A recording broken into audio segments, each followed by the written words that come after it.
La clase de hoy va a tener dos o tres partes. La primera de ellas vamos a hablar sobre los TBI, la integración, sobre todo desde lo que tiene que ver con la cuestión financiera y lo llevamos un poquito nomás a hacer un repaso a lo que es el derecho administrativo global. Y la última parte de la clase la vamos a dedicar a distintos casos, algunos locales y otros internacionales vinculados sobre todo a arbitrajes de inversión en dos o tres cuestiones que nos interesa por lo menos remarcar en esta cursada que tiene que ver con la cuestión de la jurisdicción, pero sobre todo la ejecución de los laudos bajo el sistema CIADI. Entonces, desde ese lugar, por lo menos vamos a arrancar con algunas cuestiones generales que tienen que ver con cómo de alguna manera todo el sistema, si se quiere, global o internacional en materia de protección de inversiones, obviamente inversiones extranjeras, se ha construido en los últimos, les diría, 60 años, 50, 60 años, a partir de los tratados bilaterales de inversión. Lo cual no fue fácil, porque básicamente hubo que vencer ciertas barreras en materia de soberanía estatal y vencer, si se quiere, algunos prejuicios fundados en materia política y jurídica por distintos estados, sobre todo aquellos que son receptores de las inversiones.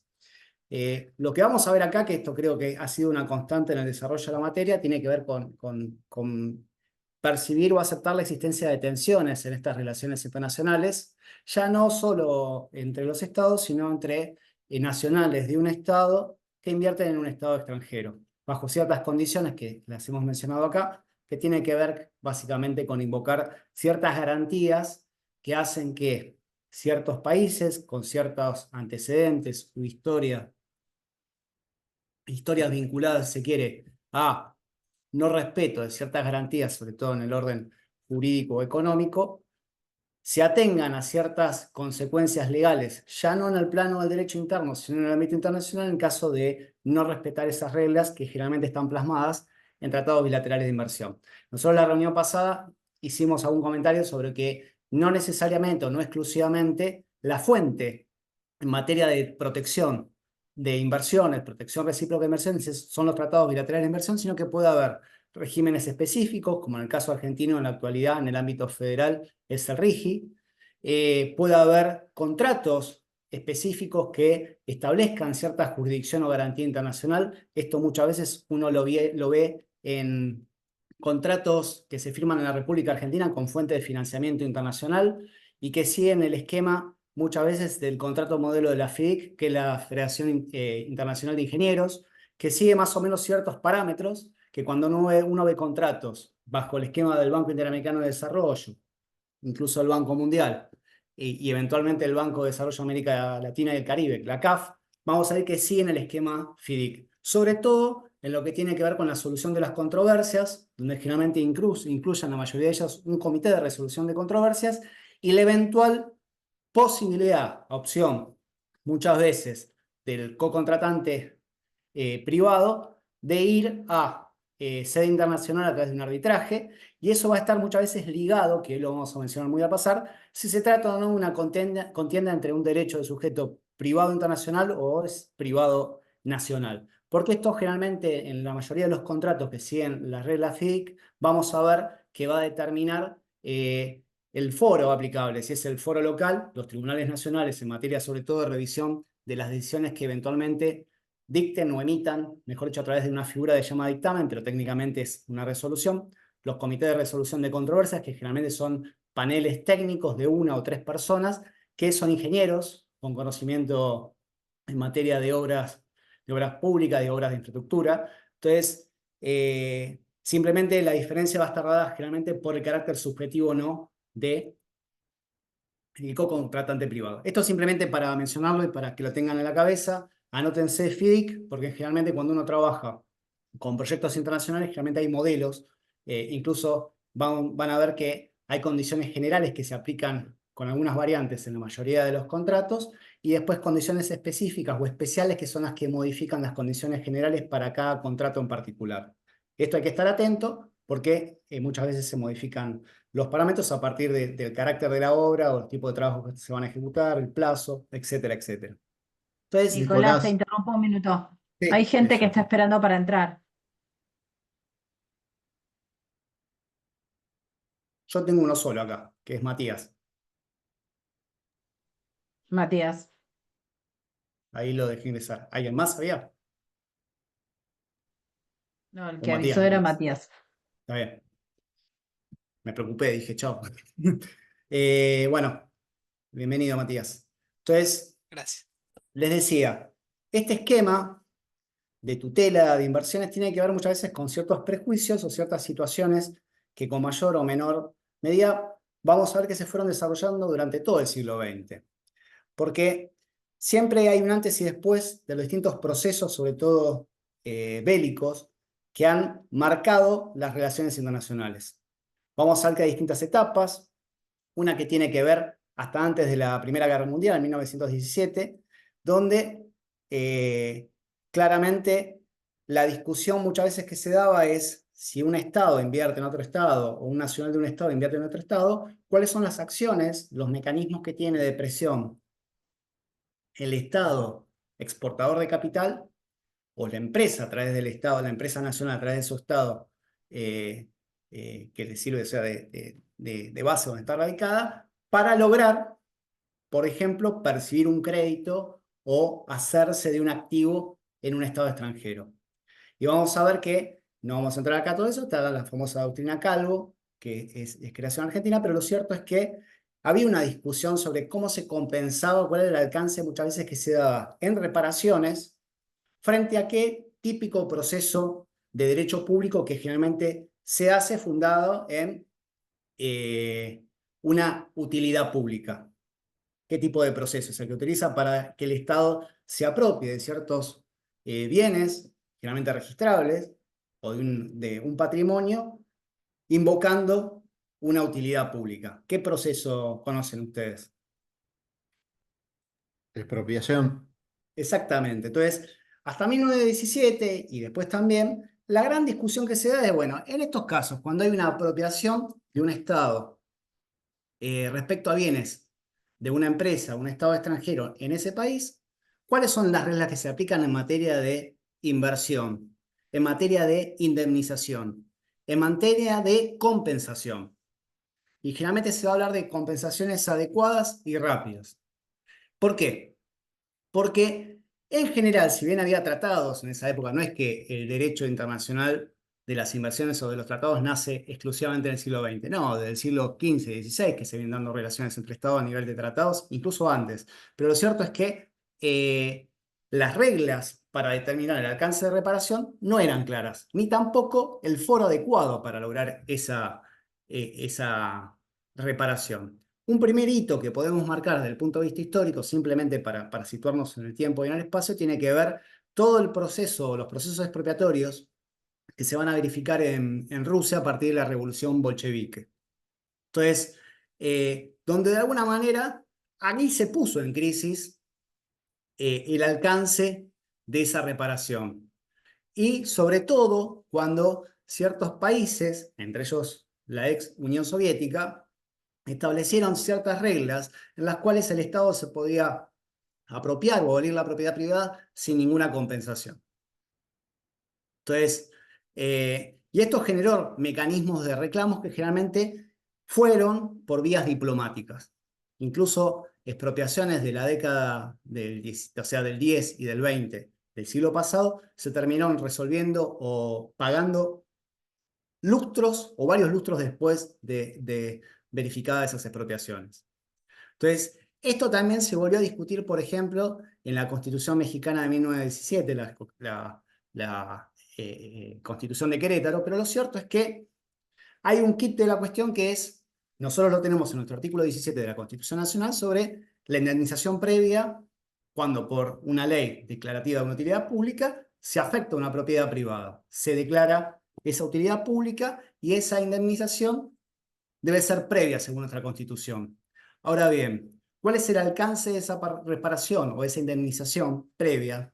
Si cubre o no el costo de esa inversión en materia de expropiaciones, en materia de inversiones, perdón. Entonces, esto es interesante porque la mayoría de las constituciones modernas incluyen esta cláusula de protección de la propiedad, pero a la vez, como no alcanzaba de alguna manera esta protección, si se quiere, doméstica a la propiedad extranjera, porque muchos de los estados no la respetaban, es cuando aparece la doctrina Calvo frente a ciertas amenazas de países con potencial bélico que, para generar mecanismos de torsión o de presión para que ciertos estados paguen, ¿qué utilizaban? La fuerza. Incluso no necesariamente una intervención directa, sino mostrando la fuerza o generando bloqueos. Y esto fue, si vamos al siglo XIX, vas a ver que son mecanismos o formas habituales de presión entre los estados, incluso ya desde el plano geopolítico. Entonces, la doctrina Calvo, yo le decía, es interesante porque de alguna manera, por un lado, reconoce que los extranjeros no tienen más derechos que los nacionales, o sea, los ciudadanos del país donde realizan sus inversiones o donde llevan adelante sus inversiones. Entonces, y esto quiere decir que si las garantías para los ciudadanos son X, para los extranjeros deberían ser también iguales a X. Entonces, y esta situación no fue muy tolerada, sobre todo para países exportadores de capital. Pero bueno, es una situación interesante porque es un planteo que más o menos generalmente se discutía en ciertos ámbitos, como puede ser la entonces Corte Permanente de Arbitraje, que empieza a sostener ciertos criterios sobre el alcance de la reparación. Entonces, ustedes van a ver que hay distintos casos que se empiezan a dar a partir de la década del 20. Por ejemplo, está el caso de una apropiación por parte de Estados Unidos de una empresa noruega, o los buques de una empresa noruega de navegación, durante la Primera Guerra Mundial. Entonces, la discusión acá, más allá de si se discutía si la expropiación había sido legal o no, lo cierto es que la compensación era un hecho indubitable. Ahora bien, y nuevamente, ¿cuál es el alcance de esa reparación? ¿Cuál es el alcance de esa compensación? Porque si, por ejemplo, nosotros nos guiamos por la ley de expropiaciones en el ámbito nacional, vamos a ver que hay ciertos parámetros valuatorios que en el ámbito también federal, el Tribunal de Tasaciones de la Nación ha establecido parámetros para determinados activos o bienes, muebles, inmuebles, vehículos. Incluso ha tenido un rol relevante en lo que fue el proceso de expropiación de la participación de Repsol en YPF y en YPF Gas. Lo cierto es que hay reglas que se establecen, parámetros que no necesariamente coinciden con un criterio internacional. ¿Por qué?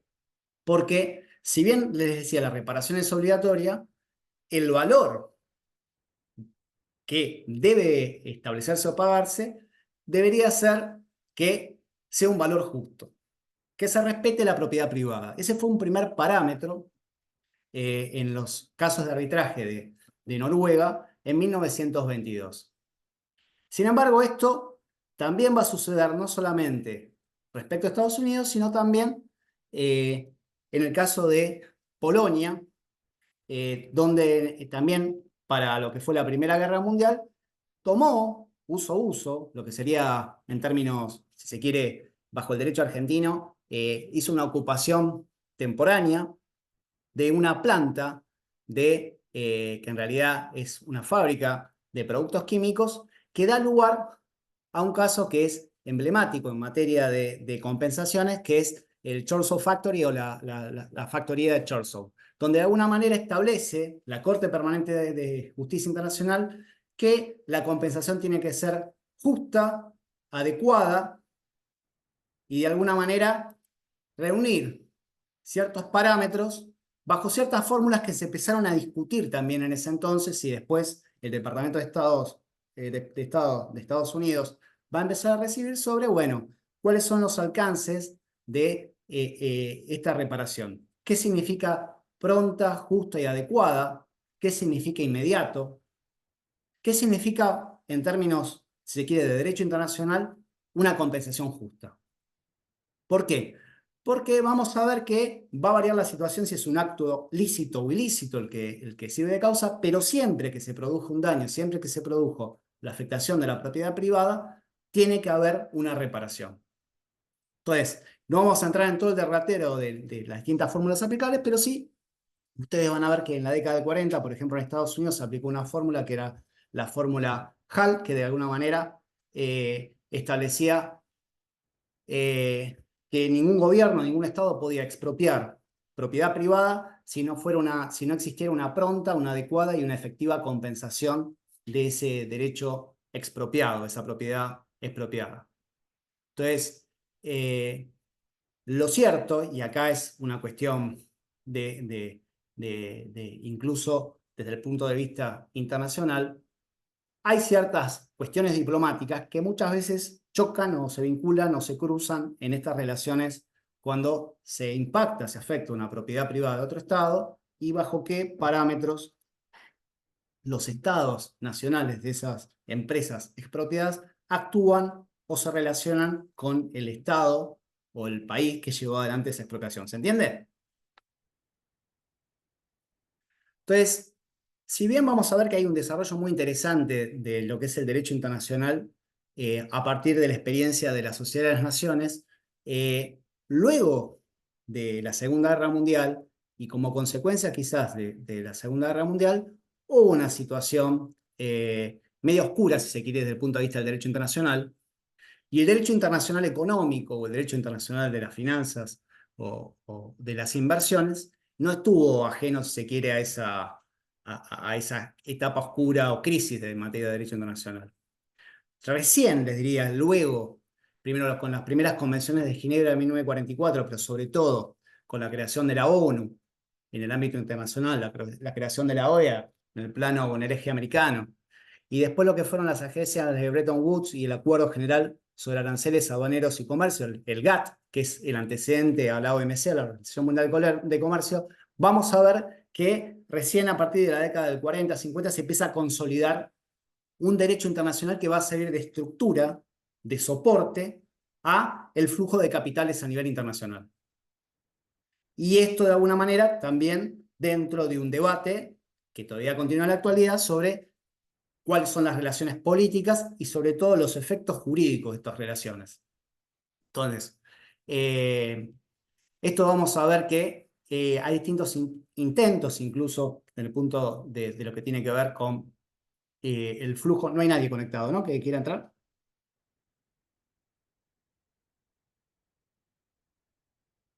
Sí, ahí está. Faltaba Jimena. Bueno, entonces les decía, estas discusiones también marcaron de alguna manera diferencias entre los distintos estados y no hubo un consenso, si se quiere, universal sobre cuáles eran las reglas que debían gobernar o establecerse en las relaciones entre las empresas extranjeras y cada uno de los estados. Entonces, y esto se da en un proceso en el cual vamos a ver que el mundo está dividido en dos o más, pero sobre todo en dos ejes, este-oeste o occidente y lo que sería el mundo socialista o comunista, donde claramente las reglas de juego varían en cada uno de estos sistemas jurídicos y donde incluso el concepto de propiedad privada es distinto. Entonces, y esto va a variar también el alcance de las prerrogativas de derecho público que cada uno de los estados va a invocar para sí a través de un término que es un concepto jurídico indeterminado que a los administrativistas nos gusta mucho, que es el de orden público. Entonces, que nosotros lo vamos a ver plasmado en nuestra Constitución en el artículo 28. Entonces, hay un primer hecho, un primer hito, les diría, como parte ya de la posguerra y ya instalada la Organización de Naciones Unidas y otros sistemas, como puede ser el GATT, que tiene que ver, por un lado, una declaración que se hizo en el año 1962 en la Asamblea General de la ONU, vinculada a lo que tiene que ver con la soberanía en materia de recursos naturales. Se llama Declaración de Soberanía Permanente sobre los Recursos Naturales, que claramente marcó o mostró o exacerbó esta división entre países desarrollados y en vías de desarrollo. Y esto no es menor y es una discusión que se sigue teniendo en la actualidad. ¿Cuál es el alcance de la intervención? No directa, porque si digamos, si quiere, la doctrina Calvo o la doctrina Monroe, vamos a ver que no va a haber intervención directa, por lo menos en principio, con ocupación por parte militar de un Estado al otro. Pero hay otros mecanismos diplomáticos y algunos comerciales que pueden afectar de alguna manera o fundar, justificar o incluso motivar ciertas decisiones políticas en el plano interno que de otra manera no se adoptarían. Entonces, luego de esta declaración, que fracasó en sí mismo, pero es un hecho importante, por lo menos para lo que tiene que ver con la administración y la gestión de los recursos naturales por parte de los estados, vamos a ver que en 1973 hay una declaración se llama el Grupo de los 77, sobre los derechos y deberes económicos de los estados. Donde en esta declaración, volviendo sobre la declaración de 1962, lo que hacen es volver a la idea de jurisdicción local para regular las inversiones extranjeras, según las prioridades o las urgencias o los objetivos y finalidades que persiguen los estados receptores de la inversión. Entonces, vamos a ver que en 1974 también la Asamblea General de la ONU aprueba una resolución, la 3281, que es la denominada Carta de los Derechos y Deberes Económicos de los Estados, que sigue con esta, si se quiere, línea del Grupo de los 77, donde además agrega el derecho de los estados a poder nacionalizar la propiedad sobre los recursos naturales, siempre que se respeten las reglas del derecho doméstico, el derecho local. Es decir, si la Argentina quiere expropiar determinadas explotaciones o ciertas concesiones mineras o petroleras, debe seguir las reglas bajo su derecho interno. Entonces, que este es un punto interesante, no para debatir, sino para tenerlo en cuenta en el caso YPF, donde todo el proceso de ocupación temporánea y expropiación se hizo a partir de la regulación constitucional, pero también en lo que está determinado en la ley de expropiaciones. Entonces, y es algo que en extraña jurisdicción no fue discutido, sino que se discutió básicamente los efectos y la relación entre el estatuto de YPF frente a las reglas expropiatorias o la base de la ley de declaración de utilidad pública, ocupación temporal y sujeto a expropiación y la ley de expropiaciones nacional. Entonces, vamos a ver que, nuevamente, hay una preocupación implícita en todas estas relaciones, y yo salté algo que vamos a ver más dentro de unos minutos, que tiene que ver con el convenio CIADI, que nace en 1965. Pero estamos pasando de largo ese caso, para tener en cuenta por lo menos que, en general, hubieron expropiaciones en materia de concesiones de petróleo, incluso llevadas adelante por países como Libia, como Kuwait, que establecieron cierto alcance, si se quiere, de esa expropiación de la propiedad privada. Esto fue en los años 1971, 74 y 77 más o menos, y coincide en alguna manera con los periodos de las distintas dos crisis del petróleo de la década del 70. Y vamos a ver que, además del caso de Chorley Factory, hay otros casos de la Corte Internacional de Justicia que sentaron un sendero o dejaron un sendero en materia del alcance de la compensación, que todavía, si ustedes leen laudos arbitrales actuales en materia de inversiones, se invocan por los distintos tribunales arbitrales. Ustedes van a ver que se invocan muchas veces los casos anglo-iranian o anglo-iraní, el caso Barcelona Traction, que es un clásico en materia de compensación, y después otro caso, Electrónica Sicula, ELSI, y los años son de esto, 1952, si no me equivoco, 1970, y de ELSI es de 1989. Entonces, donde acá se establecieron ciertos alcances y ciertos parámetros para establecer, por un lado, quién es el órgano competente, a dónde se puede acudir para esa reparación, qué sujetos pueden ser sujetos activos para percibir esa reparación y el alcance de esa reparación. Entonces, vamos a ver que, en general, los sistemas de negociaciones diplomáticas frente a expropiaciones o afectaciones de inversiones son sistemas lentos, sistemas muy burocráticos y que desconocen muchas veces el flujo del comercio, y con un hecho para nada irrelevante que tiene que ver con las alternancias políticas.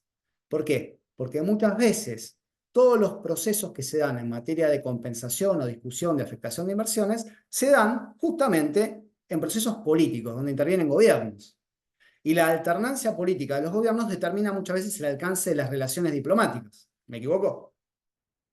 Entonces, estos mecanismos diplomáticos, que son lentos, son burocráticos y además están sujetos las alternancias y los vaivenes políticos no son efectivos, sobre todo, para el inversor. Porque una cosa es la discusión que se hace país-país, la otra es las empresas o los sujetos que están abajo. ¿Se entiende? Entonces, ¿qué mecanismos entonces uno puede pensar que se pueden generar? Y vamos a ver que empiezan a surgir, incluso en lo que es la Comisión, si quiere, de Comercio, de lo que tiene que ver con el desarrollo del comercio de la ONU, la UNCTAD, o CENUMI, la Comisión de las Naciones Unidas para el Derecho Mercantil Internacional, ciertos reglamentos que te empiezan a regular las relaciones comerciales a nivel internacional. Y sobre todo pensando en la solución de controversias, como una válvula de escape, si se quiere, a la vía diplomática. ¿Por qué? Porque, sobre todo en distintos paradigmas fijados, por ejemplo, a través del Banco Mundial, del Banco Internacional de Reconstrucción y Fomento, lo que se trata de generar, o de alguna manera, lo que se trataba de crear era establecer ciertas reglas que habiliten el mayor flujo de capitales. ¿Por qué? Porque supuestamente el flujo de capitales de países desarrollados a países en desarrollo favorece el desarrollo humano y el crecimiento, de alguna manera, de los países en un estadio inferior de desarrollo humano, sobre todo económico y de infraestructura. Entonces, ¿cómo se motoriza esto? Bueno, vamos a hacerlo en una primera etapa, o se va a hacer a través de acuerdos bilaterales. Salgamos de un esquema de tratados, o sea, no podemos lograr que todos los países nos pongamos de acuerdo en una regla o reglas comunes, bueno, se fijan país-país, en acuerdos bilaterales. Y en esos acuerdos bilaterales se van a establecer, obviamente bajo el esquema de la Convención de Viena del Derecho de los Tratados, se van a establecer ciertas pautas, ciertos criterios, ciertos derechos, ciertas garantías, y sobre todo vamos a ver que se va a reconocer las prórrogas de jurisdicción. ¿A favor de quién? Ya no a favor de órganos judiciales, o incluso una corte internacional como puede ser la Corte Permanente de Justicia, la Corte Internacional de Justicia, sino tribunales arbitrales ad hoc que van a tener un reglamento, que el reglamento generalmente es previo a la constitución del tribunal, que establece reglas que todos conocemos. Quizás dentro de estas reglas, la más relevante es justamente las establecidas en el convenio CIADI, que es el que crea el Centro Internacional de Arreglo para Disputas en Materia de Inversiones. Es el más conocido. Nosotros vimos en la reunión anterior algunas estadísticas del sistema CIADI o de los distintos procedimientos dentro del sistema CIADI, pero lo cierto es que lo que se propone, lo que se trata es decir, bueno, que existe una convención general que establezca cuáles son las reglas aplicables, tanto para acceder a la jurisdicción del centro, cómo se constituyen los tribunales, qué tipo de controversias se van a tratar, cómo se va a regular el procedimiento, qué etapas tiene, cuáles son las fases o los parámetros para eventualmente anular una decisión de ese tribunal arbitral, y por último, cómo se ejecutan esos laudos o esas decisiones arbitrales una vez que queden firmes. Entonces, acá vamos a ver que en la conformación de los tribunales, justamente bajo este esquema, este sistema arbitral, los tribunales, como dije antes, son ad hoc, no hay tribunales permanentes, y sí, por lo menos bajo el sistema C, vamos a ver que hay comités de anulación, que son distintos a los tribunales arbitrales, pero que intervienen en la revisión de los laudos con un alcance muy limitado. Entonces, simplemente para terminar esta primera subparte, la primera parte de la clase, tengamos en cuenta la relevancia que van a empezar a tener estos acuerdos bilaterales que se llaman tratados bilaterales de inversión, que justamente van a regular la relación entre dos estados para garantizar las inversiones de los nacionales de cada uno de ellos en uno y otro estado. ¿Se entiende? Entonces, esto lo mencionamos de alguna manera la última reunión y algo en la clase anterior, pero lo cierto es, me parece que es uno de los esquemas más relevantes y que más se ha exacerbado en los últimos 50 años en materia de relaciones comerciales, en materia de relaciones de tutela y resguardo, se quede de las inversiones. ¿Alguna pregunta hasta acá? Si no, Sí, avanzamos. yo tengo una pregunta. Sí. A ver si entendí bien. Es que me cuesta mucho seguirte. Eh, eh, Vos decís que conforme el Tratado de Viena o el Acuerdo de Viena se Convención de establecen Viena las de reglas Derecho de los generales de Tratados. la Convención de Viena, ahí está, se establecen las reglas generales de Para todos los los tratados, tratados, para todo tipo de para tratados, todos, vamos a ver, incluidos sería como estos, los sería como tratados la de inversión. Constitución, pero en materia de Sí, tratados a nivel internacional. bien. Pero después vos mencionabas que las particularidades de cómo se conforman los tribunales, etcétera, etcétera, eso se hace país, en el acuerdo Vos bilateral tenés, propiamente. vos tenés, para que te hagas una, tenés la Convención de Viena que establece las reglas generales que rigen la celebración, la eficacia, la forma en la cual se extinguen los tratados, qué parámetros tiene que tener una persona para poder negociar un tratado en representación del Estado, qué tipo de ministros hay, cuáles son el alcance de las relaciones, etcétera, etcétera. Las reglas de interpretación de los tratados. Entonces, eso es un texto general que es la Convención de Viena de 1969. Ahora bien, las relaciones entre distintos estados se puede dar a nivel plurinacional, como puede ser la constitución de la Organización de las Naciones Unidas, donde participan la mayoría de las naciones o los estados actuales que tienen sus sistemas jurídicos y políticos organizados, firmaron esa convención, algunos se adhirieron después, algunos son estados fundadores, y eso es una convención internacional. Cuando hablamos, por ejemplo, de tratados internacionales en materia de derechos humanos, son convenciones internacionales. ¿Por qué? Porque la firman dos o más estados, pero está sujeta de alguna manera a que otros estados puedan sumarse y adherirse a esas convenciones, en las cuales se establecen ciertos derechos, ciertos principios y sobre todo ciertos compromisos de los estados con relación a determinado tópico. Puede ser el medio ambiente, puede ser los derechos humanos, puede ser los derechos de la ancianidad, puede ser los derechos, por ejemplo, en materia de la mujer o de las minorías. Entonces, esas son convenciones internacionales en materia de derechos humanos. Pero a su vez hay tratados internacionales que no necesariamente son de derechos humanos. Los primeros tratados fueron bélicos en general, fueron acuerdos para la guerra o acuerdos o armisticios que muchas veces se firmaron como conclusión de sobre eso también es un tratado internacional. Entonces, yo lo que te estaba tratando de explicar es, quizás sin demasiado método, es que las relaciones internacionales en materia de inversiones, sobre todo en materia de flujo de capital, fueron exitosas a partir de estos vínculos país-país, a partir de acuerdos bilaterales, que obviamente establecieron ciertas reglas o derechos, garantías y compromisos de cada uno de los estados signatarios, pero a su vez incluyeron la mayoría de ellos en materia de lo que tiene que ver protección recíproca de inversiones, la eventual prórroga de jurisdicción, en la cual los estados que firmaron esos tratados bilaterales de protección, o sea, Argentina con España, consintieron que en caso de existir una disputa entre las partes, cumplidos ciertos cuestiones procedimentales o previas de preparación, se quiere, del arbitraje, se puede ir a una vía arbitral, que es un foro distinto al de los estados o de los tribunales nacionales para resolver la disputa. ¿Y dónde se lo va a hacer? Si esos países suscribieron, por ejemplo, el convenio CIADI, tienen la posibilidad, que es una opción del inversor, ya no el Estado el que reclama, porque no es un reclamo diplomático, sino que es el inversor nacional extranjero puede demandar al Estado directamente ante un tribunal arbitral registrando su arbitraje dentro del CIADI.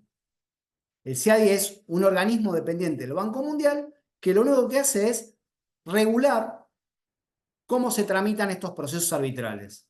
Tiene un espacio físico para que así lo hagan y tiene una secretaría que registra los casos, se encarga de administrar los procedimientos, servir de apoyo administrativo a los miembros del tribunal, pero también a las partes, participa de las audiencias, tiene todo lo que se quiere la guarda de la documentación de los procesos arbitrales y se encarga de alguna manera de velar por el cumplimiento de las reglas en cada proceso, desde la registración hasta, se quiere, la ejecución del laudo, que es cuando cesa la intervención de la Secretaría del CIADI. Pero la CIADI es un órgano administrativo, pero es internacional, tiene inmunidad diplomática. Pero es solo para inversiones, no es para otras materias, solo para Solo inversiones. para inversiones.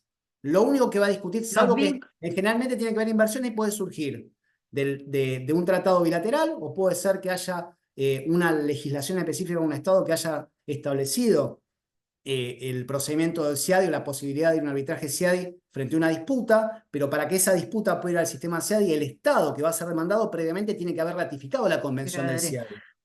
Entonces, ¿Y los solamente, sí, comerciales solo no van sí. al CIADI? ¿Cómo? ¿Las disputas comerciales no van al CIADI? No, ahí las vos podés, si comerciales. ustedes tienen el tipo de disputa comercial, puede ser un arbitraje comercial internacional, que son otras Ujú. reglas, no es el reglamento SIADI lo que se aplica.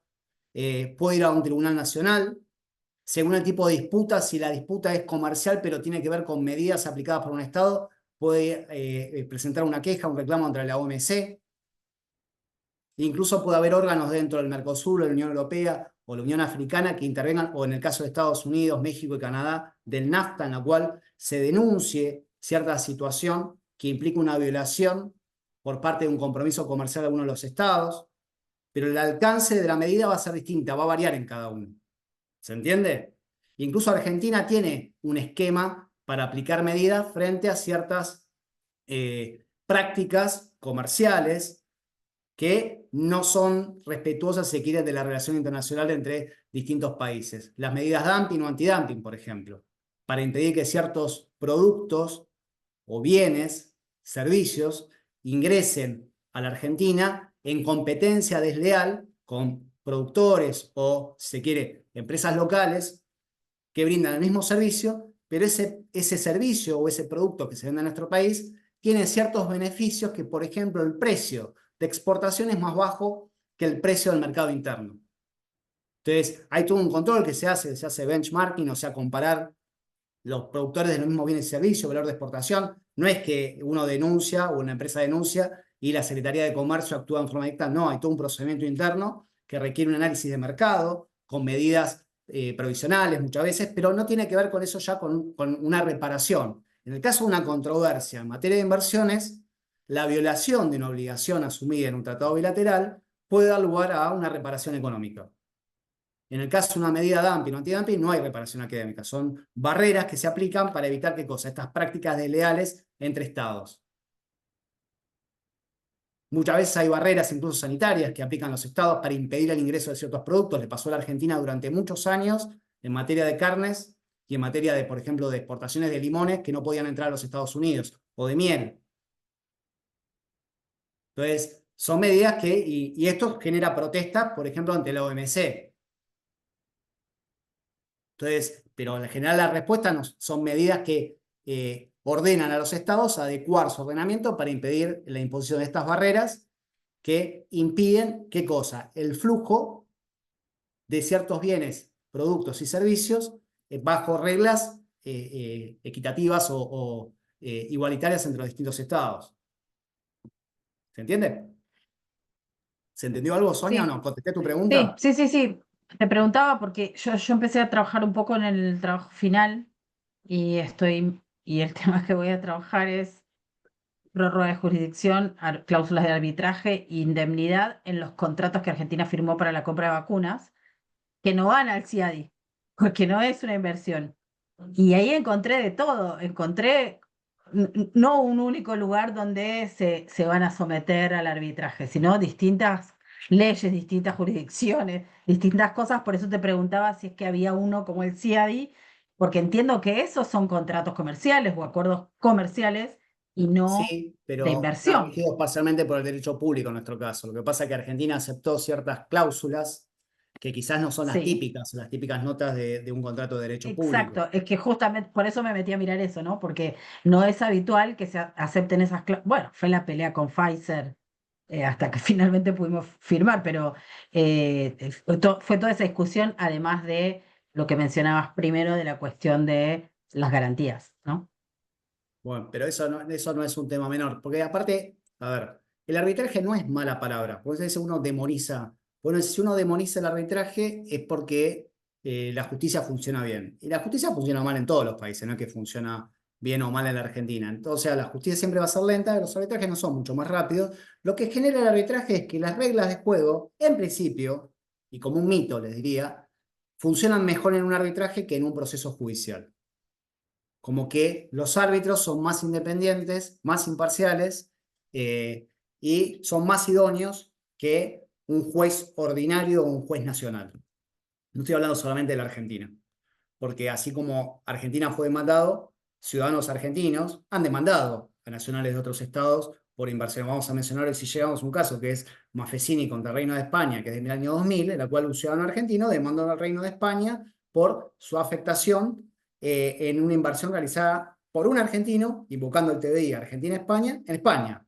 Porque muchas veces uno dice, bueno, pero Argentina, también existen empresas argentinas que han demandado. Lo que pasa es que muchas veces los entramados societarios de muchas empresas argentinas hace que uno piense que la empresa es argentina, pero en realidad la que está interviniendo no es la empresa argentina, quizás es la subsidiaria que está inscripta, registrada en Delaware, en Estados Unidos, o en Luxemburgo, o en las British Virgin Islands, o sea, en las BVI Entonces, ¿de dónde es la empresa? Que ese es un punto muy interesante, no alcanza obviamente esta clase para debatirlo, pero decir, bueno, ¿cuál es la cáscara que subyace cuando le pego a esa cáscara que dice que es una empresa americana? ¿Qué es lo que está dentro? ¿Quién controla esa sociedad? Entonces no es un punto menos. Yo le decía, el arbitraje es un mecanismo de solución de controversias. Funciona en el ámbito privado y en el ámbito público. En el ámbito público generalmente se ven estas controversias en materia de inversiones. Pero podemos ver fuera del ámbito público ciertos arbitrajes, por ejemplo, en materia de deporte. Hay arbitraje deportivo. Nadie discute cómo funciona el Tribunal del Deporte y es un tribunal relevante y tiene la palabra final en materia de, por ejemplo, discusiones en cláusulas de contratos de venta de jugadores, etcétera, etcétera. Entonces, lo importante acá me parece es cuáles son las bases bajo las cuales se constituyen estos sistemas de solución de controversias y la legitimidad en términos de consenso que gozan estos sistemas respecto a otros sistemas que muchas veces se los presenta como frustrados o que no son útiles, reitero, que tiene que ver muchas veces con los procesos judiciales locales. Y no porque sea un caso paradigmático de la Argentina, sino de todos los países. Entonces, bueno, ¿para qué se crearon los tratados bilaterales de inversión? El primer tratado comercial que se firma, o por lo menos que está documentado, a partir de, si se quiere, de los estados modernos, es de 1778, entre Estados Unidos y Francia. Y recién, en 1959, se firma lo que es el primer tratado bilateral de inversión moderno, siguiendo el formato que se sigue aplicando en la actualidad. Y este primer tratado bilateral de inversión moderno se firmó entre Alemania y Pakistán. Entonces, pero el hecho fundamental que cambió, si se quiere, las reglas bajo las cuales se empiezan a dar estas relaciones bilaterales, va a ser el convenio CIADI de 1965. ¿Qué es lo que establece la Convención CIADI? Simplemente para llevarnos a alguna idea. Por un lado, es la demandabilidad directa que pueden tener como derecho los inversores extranjeros respecto al Estado que es receptor de una inversión. Segundo, la restricción, si se quiere, o la limitación de la inmunidad soberana.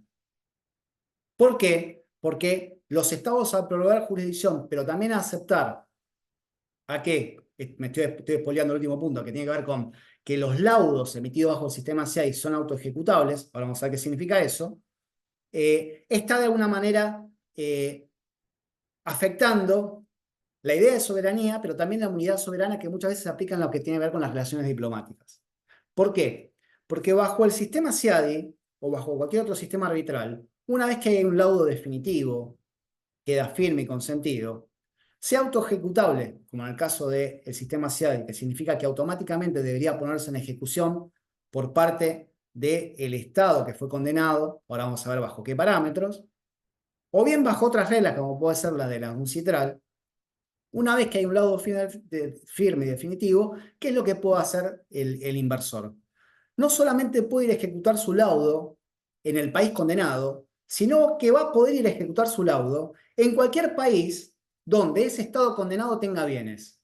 Y a su vez forme parte, entre otras convenciones, la Convención de Nueva York, en materia de ejecución de laudos extranjeros.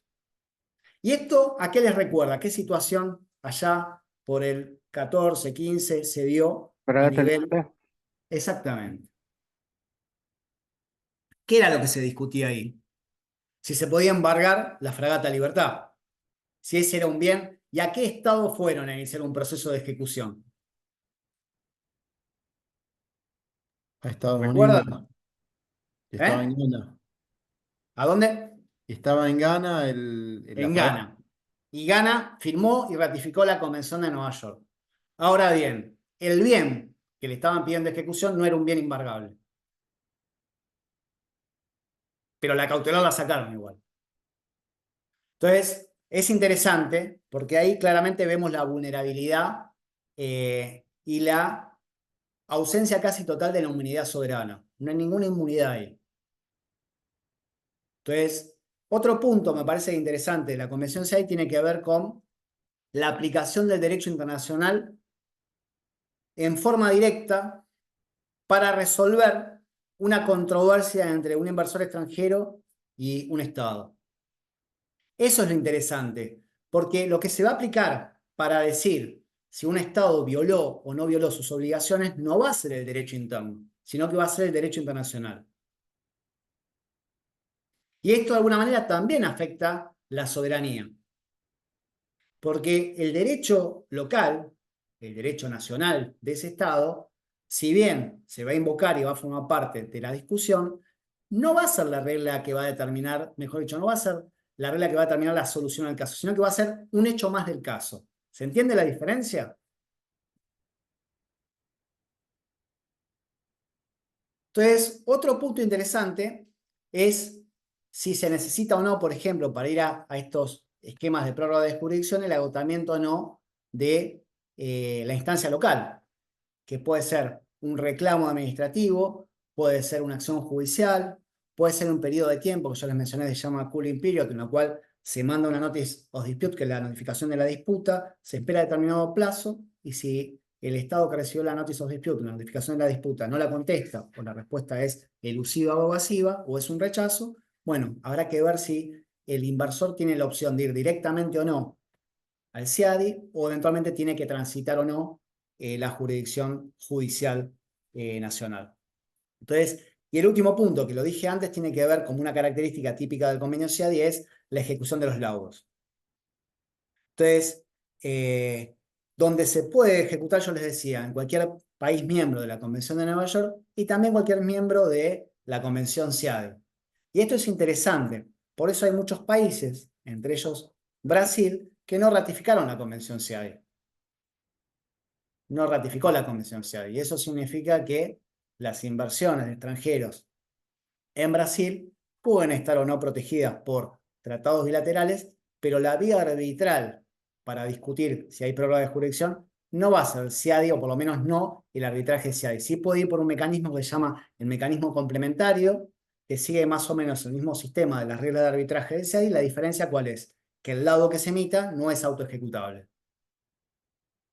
Entonces, yo les decía, hay un desarrollo que muchas veces cuando uno habla del sistema CIADI, lamentablemente, yo cometí ese error hablando ahora, nos focalizamos exclusivamente a la prórroga de jurisdicción.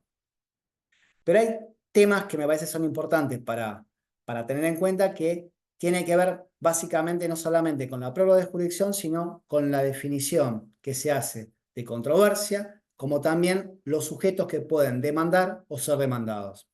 Entonces, y muchas veces, reitero, la viabilidad o, si se quiere, la recepción positiva por parte del mercado y los inversores a ir por un esquema así tiene que ver con la desconfianza sobre la imparcialidad y muchas veces la capacidad de los tribunales nacionales, judiciales, de países en vía de desarrollo para resolver este tipo de controversias.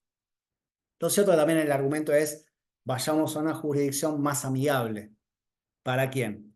En principio, y decíamos que es un mito, porque vimos las estadísticas la otra vez, la reunión pasada, sobre que el CIADI tiende a favorecer al inversor y castigar a los estados. Por los datos que vimos la reunión pasada, se acuerdan que era más o menos la mitad. No es que se hace lugar a todas las controversias o todas las disputas. Pero bueno, es interesante. Entonces, la expansión de todo lo que tiene que ver con los TBI, vamos a ver que tiene un hecho, o por lo menos desde el punto de vista temporal, relevantísimo a partir de finales de los 80 y todos los 90. Y vamos a ver que hay distintos modelos que se aplican a los tratados bilaterales, cada país tiene su modelo contractual y que los ha ido variando a lo largo del tiempo, con cláusulas más o menos tipo que replican según la época en la cual se firmó esos TBI. La pregunta que no debería hacerse es, ¿para qué un país reciba inversiones? ¿Es necesario haber, por un lado, ratificado la Convención SEADE, por el otro, firmar tratados bilaterales de inversión? ¿Qué creen ustedes? Que no.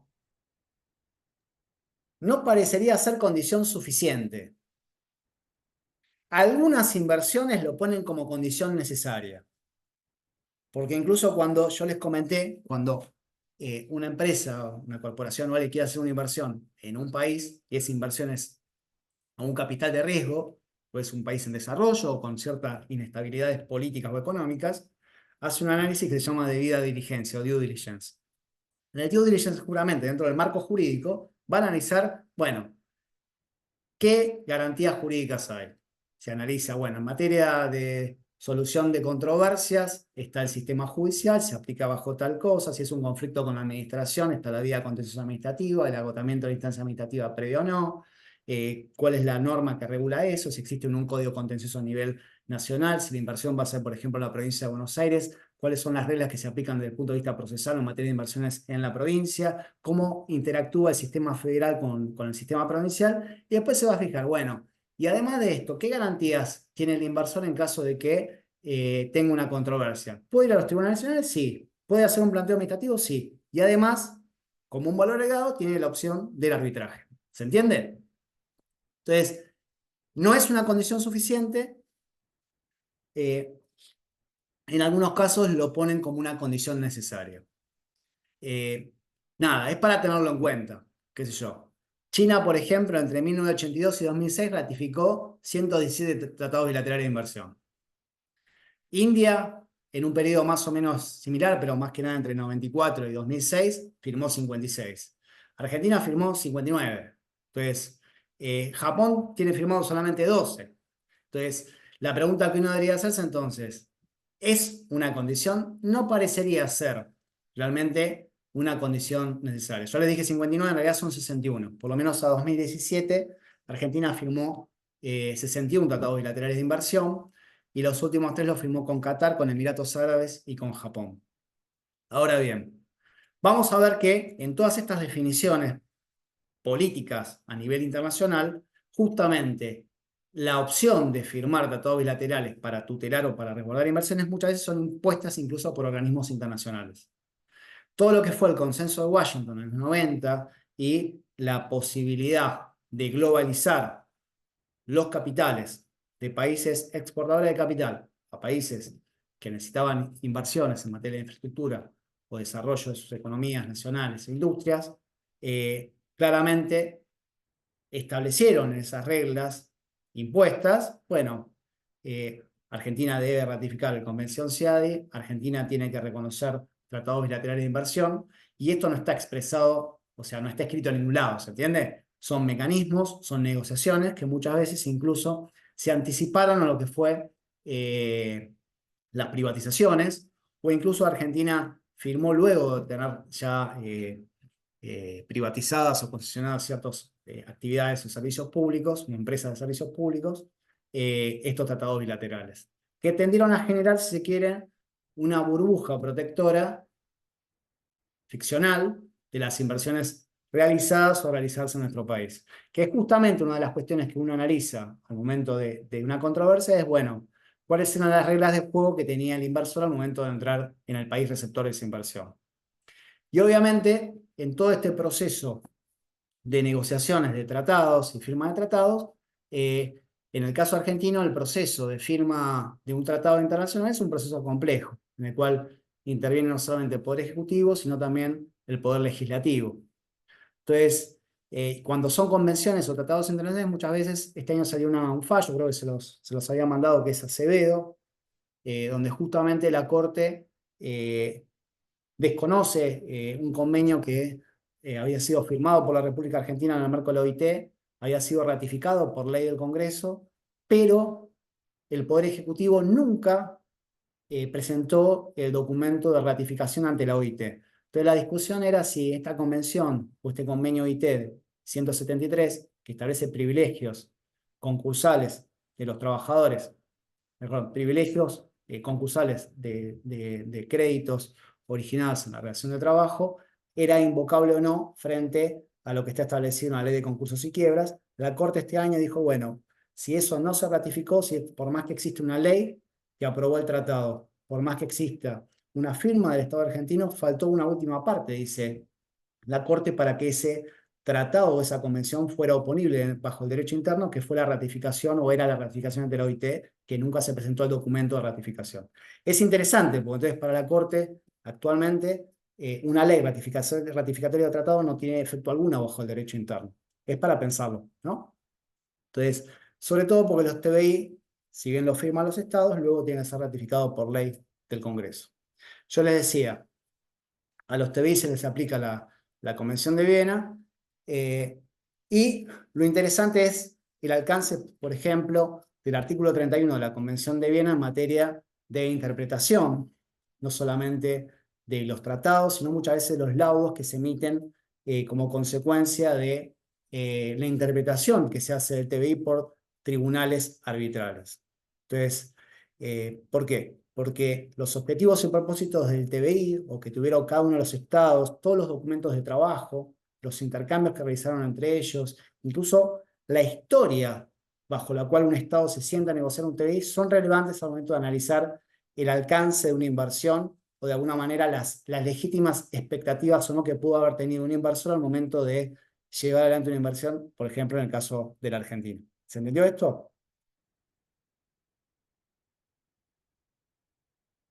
Entonces, hay un aspecto, nuevamente, no quiero reiterar las cosas, pero que no podemos soslayar, que justamente es la tensión que se percibe en todo este sistema entre lo que es el concepto, la idea clásica de soberanía y los tratados bilaterales de inversión.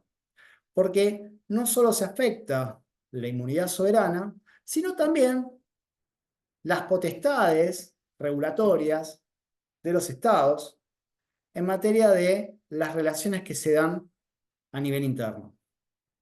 Entonces, y acá se da, de alguna forma, esto que veníamos hablando, sobre todo en la primera clase, sobre la construcción de un derecho administrativo global y cómo impacta ese derecho administrativo global en el derecho doméstico o en las regulaciones domésticas. Entonces, y algunos autores, por ejemplo, han denominado esto, Schneiderman, por ejemplo, lo ha hecho en un trabajo ya por 2008, de ver, bueno, hay una nueva constitución económica global, si se quiere, ¿no?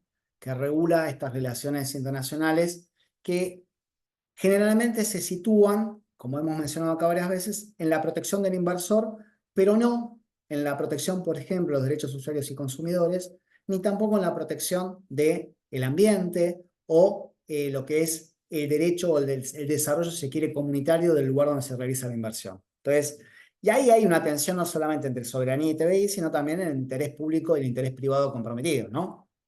Entonces, esto vamos a ver que ha ido variando en algunos casos en los últimos años de ciertos TBI que empiezan a contemplar, que lo mencionamos varias veces, lo que es la responsabilidad social empresaria, pero también el cuidado del medio ambiente, la creación o el cuidado de los proveedores locales, la no afectación, si quieren, de las economías locales. Entonces, hay una preocupación porque si no, claramente parecería haber un desbalance entre las relaciones de paridad que debería haber en estos tratados bilaterales. Si son recíprocos, debería haber paridad. Yo ya lo mencioné, en materia de desarrollo humano, se ha exigido en algunos casos incluso que empresas que llevan inversiones adelante en un estado respeten o apliquen en los estados receptores las mismas reglas que aplican para los derechos de sus trabajadores en las empresas con las sedes, o sea, en las matrices de estas empresas. Entonces, hay casos, no vamos a mencionar acá, en materia de expropiaciones y cuidado del medio ambiente, pero lo cierto es que, en general, cuando uno ve estas cuestiones del cuidado del medio ambiente y los derechos humanos, no ha sido la nota típica en las decisiones o en los laudos arbitrales. Sí han habido casos, por ejemplo, un caso en Costa Rica, Compañía de Desarrollo Santa Elena, que justamente en el 2006 un tribunal CIADI habló de que la expropiación directa o indirecta por razones ambientales, aun cuando sea legítima y esté vinculada, o sea, invocando cuestiones de interés público, que no importa si beneficia o no beneficia a la comunidad en su conjunto, a la sociedad en su conjunto, no afecta de alguna manera ni la naturaleza ni el alcance de la reindemnización. Entonces, no es un atenuante, para sintetizarlo, el hecho de que se invoquen cuestiones ambientales para morigerar el alcance de la reparación. Entonces, y es interesante esto, porque también ha habido distintas cuestiones, incluso en materia de regulación de los estados, sobre, por ejemplo, en Canadá en el año 88, cuando modificó su ley en materia de control de productos derivados del tabaco, y si esa norma protectoria de la salud afectaba, por ejemplo, las obligaciones de Canadá dentro del NAFTA, para tenerlo en cuenta. En el caso de Argentina, hay un montón de casuística vinculada a lo que es el ambiente y el alcance del interés privado, o sea, la vinculación entre el interés público que hace al ambiente, a ciertas explotaciones racionales, incluso en materia de salubridad e higiene. Un caso emblemático, por ejemplo, es Podestá contra la provincia de Buenos Aires del año 1887, pero cierto, hoy lo podemos englobar bajo la idea de incluso sustentabilidad. No solamente sustentabilidad o sostenibilidad ambiental, sino también muchas veces sostenibilidad y sustentabilidad política y jurídica, en clave pensando incluso la propia legitimidad, yendo a lo que es el TBI y el sistema arbitral, de las propias decisiones del sistema, las propias laudos que se pueden llegar a invertir, o emitir, perdón. Entonces, otra tensión más allá de la soberanía tiene que ver con la protección de la inversión extranjera frente al desarrollo económico. ¿Por qué? Porque claramente muchas veces uno de los parámetros que se ha aplicado en materia de alcance de indemnización de reparación tiene que ver, bueno, la inversión que se realizó en el país receptor, ¿fue una inversión útil? ¿Generó un impacto positivo? ¿O la verdad que no generó nada? ¿Por qué? Porque si le vamos a dar o se le da un tratamiento especial, hasta le diría casi un privilegio, a la inversión extranjera, incluso con mayores derechos que un nacional que lleva adelante la misma actividad, bueno, uno debería verse, bueno, ¿y esa inversión implicó una mejora? ¿Implicó un cambio? Para determinar que algo es una inversión, ¿tiene que generar un efecto positivo? ¿Se entiende esto? Entonces, esa aplicación del capital favoreció el desarrollo, generó mayor flujo de capitales, generó nuevos puestos de trabajo, mejoró la infraestructura, generó mayores ingresos de divisas, por ejemplo, en materia de exportación para ese Estado, mejoró la prestación de determinados servicios, aumentó los niveles de calidad y alcance, por ejemplo, de la prestación de un servicio público. Entonces, esto tiene que ver muchas veces con el carácter positivo o negativo de la aplicación del capital para ser considerado o no como una inversión. Entonces, esto se lo dejo para pensar. Obviamente no está definido, es todo un trabajo, si quiere, de la literatura en materia sobre la inversión legítima o ilegítima, pero es para un tema interesante, si se quiere, para investigar, incluso para hacer algún paper, porque me parece que hay que verlo siempre bajo la luz del derecho local, en este caso el derecho argentino, ¿no? Entonces, porque claramente para que la inversión sea caracterizada como una inversión, tiene que haber de alguna manera, si se quiere, una maximización de esa aplicación del capital en el desarrollo del país receptor. Si no, si es solamente de carácter especulativo y no es una aplicación directa a una mejora de esa infraestructura, vayamos al RIGI si se quiere, bueno, deberíamos discutir si es o no una inversión. ¿El problema cuál es? Que trámites como el RIGI tienen una etapa previa a la aprobación donde supuestamente ese análisis ya se hizo. Pero una cosa es la cuestión formal de un proyecto y después lo que termina siendo el proyecto en la práctica, ¿no? Entonces, me parece que estos son aspectos que uno puede percibir dentro, si se quiere, los desvíos del propio sistema, pero también sobre algo que algunos autores han denominado como el riesgo moral, con el moral hazard, en el cual ya no es solamente el riesgo de la inversión, sino formal, o mejor dicho, potencial, sino el riesgo real de una inversión respecto a las pautas de comportamiento que espera el inversor por parte del Estado, pero a ver cómo funciona esto en reciprocidad del Estado para con el inversor. Entonces, el consenso de Washington en los 90 generó de alguna manera un esquema para las inversiones extranjeras. Y claramente, si nos vamos desde el punto de vista económico, el esquema de este flujo de capital tenía que ver, bueno, vamos a los países en desarrollo, no solamente tenían infraestructuras insuficientes o cierta producción de bienes y servicios insuficientes, sino que también tenían grandes pesos de deuda. El caso latinoamericano es paradigmático. Entonces, ¿cómo disminuir ese precio de la deuda, mejor ese peso relativo de la deuda en las economías nacionales, en las finanzas nacionales, y al mismo tiempo ver de qué manera se puede generar ya no una intervención directa de los estados acreedores, sino a través de capital privado de estos países para llevar adelante esquemas de privatizaciones, por ejemplo, masivas, y que reconozcan de alguna manera estas diferencias en el desarrollo, pero también ciertas garantías, como venimos diciendo desde el comienzo de la clase y del curso, que atiendan justamente a generar reglas del juego en las cuales fuera interesante o provechoso llevar adelante una inversión en un país y no en otro. Entonces, no vamos a entrar acá, pero sí, claramente vamos a tener países deudores, que son países subdesarrollados, que van a firmar ciertos tratados o ciertos acuerdos en una situación, no les diría desesperada, pero sí ambiciosa para ser foros, o de alguna manera, foros no, ser imanes de atracción de la inversión extranjera.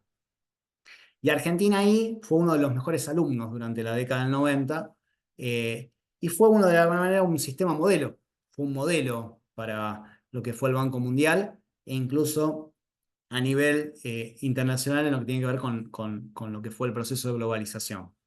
Entonces, lo cierto es cuál es el costo o los efectos de haber sido un muy buen alumno, sobre todo pensando en un sistema que en el caso argentino estuvo anclado casi exclusivamente en la convertibilidad.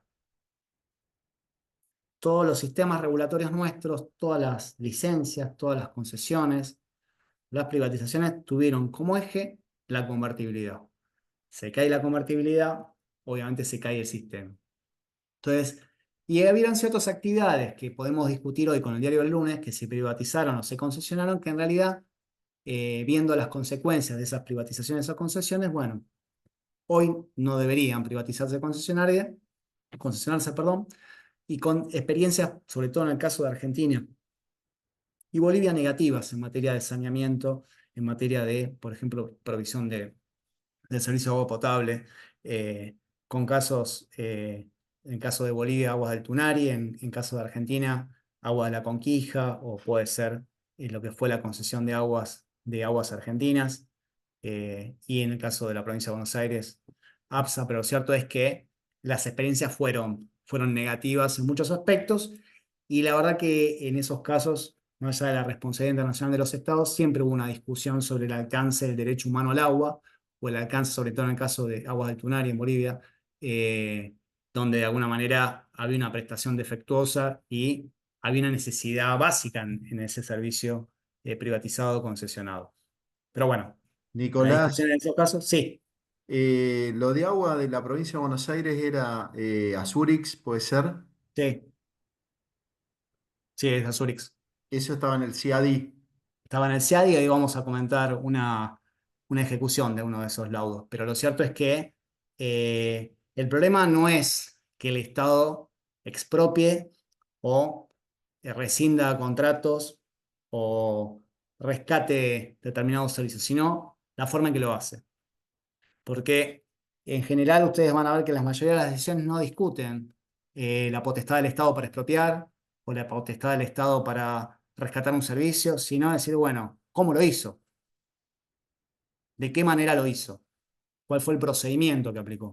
Y ustedes van a ver que en general la mayoría de la responsabilidad no tiene que ver con la decisión de fondo, sino con la forma en que se llevó adelante esa decisión de fondo. Es interesante te digo, para hacer análisis porque en general nosotros, bajo el derecho argentino, nos interesa más la cuestión de fondo que las formas, pero bajo el esquema muchas veces arbitral o bajo otros sistemas jurídicos, importa a veces mucho más la forma que el fondo de la cuestión.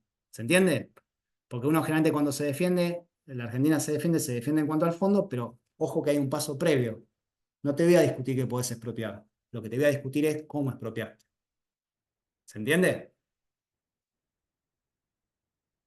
Entonces, hay toda una cuestión de derecho administrativo global que no vamos a entrar acá, pero hay dos cosas que ya vimos que me parece que son importantes recalcar, vinculados, si quiere, a los TBI dentro de lo que es el derecho administrativo global, con las críticas que se ha hecho a todo lo que venimos mencionando. Por un lado, es la crítica al procedimiento arbitral como mecanismo para solución de controversias, no solamente por una cuestión de independencia o imparcialidad, sino en el diseño incluso de tratarse de tribunales ad hoc, o sea, cada caso tiene un tribunal distinto, la inexistencia de una jurisprudencia obligatoria, y también básicamente dos cuestiones jurisdiccionales que no las defiende nadie o que no las trata, o que de hecho los estados los invocan, pero con poca suerte, que tiene que ver con cómo se controla el principio de legalidad por parte de un tribunal arbitral respecto a un estado.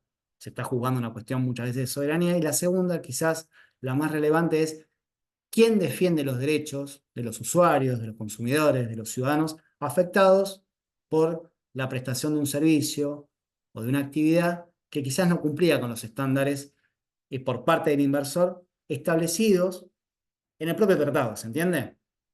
Entonces, generalmente se habla de la tutela, como mencionamos varias veces hoy acá, de los derechos y la garantía del inversor, pero no la tutela de aquellos que son, de alguna manera, usuarios, consumidores de muchas veces actividades monopólicas que son prestadas bajo estas reglas del TBI. Y la segunda cuestión, que tiene que ver también vinculada al derecho administrativo global y la inclusión directa como fuente de este derecho administrativo global de los tratados bilaterales de inversión, tiene que ver con los principios, por ejemplo, que se aplican en materia de solución de controversias, donde el derecho internacional de las inversiones no necesariamente coincide con o se identifica con los derechos humanos, lo que decía recién en materia de inexistencia de jurisprudencia vinculante, y después una reticencia muchas veces de los tribunales arbitrales de tomar dentro de las reglas de derecho aplicables a la solución de una controversia los derechos humanos. Y esto ha sido muy notorio, por ejemplo, en los casos, como les decía antes, de Agua de Tunari, Agua de la Conquija y en el caso de Aguas Argentinas, donde muchas veces se analizó el alcance de la prestación y los incumplimientos del concesionario, que ni siquiera era parte en estos arbitrajes, porque los que intervienen o que demandan al Estado argentino no son las empresas nacionales constituidas en nuestro país, sino los inversores, o sea, los accionistas, algunas veces mayoritarios, otras veces no, de estas empresas nacionales. Entonces, lo interesante en el caso, por ejemplo, de Aguas Argentinas, que sí la que se presentó en el CADI fue Aguas Argentinas Sociedad Anónima. Después luego se escindió y aparecieron los accionistas, pero lo que inició un arbitraje inicialmente fue justamente Aguas Argentinas.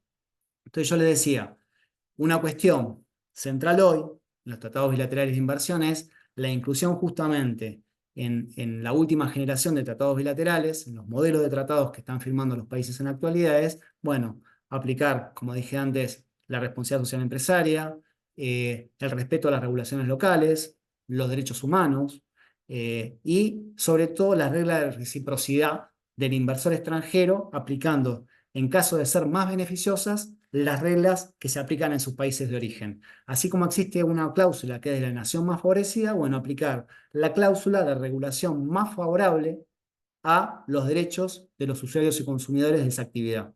O incluso más favorables respecto a las obligaciones asumidas por ese mismo inversor en sus países de origen. ¿Se entiende? Entonces, si quieren, hacemos un recreo de 5 minutos y seguimos con, por lo menos, hacemos un raconto de algunos casos para que tengan en cuenta más o menos cómo han trabajado los tribunales, tanto nacionales como arbitrales, en materia de TBI. ¿Les parece? Bien. ¿Sí? Bueno, 5 Sí, minutitos profe. son y 31 y 40. 40, no son 5 minutos. Vamos, y 40 nos juntamos de nuevo.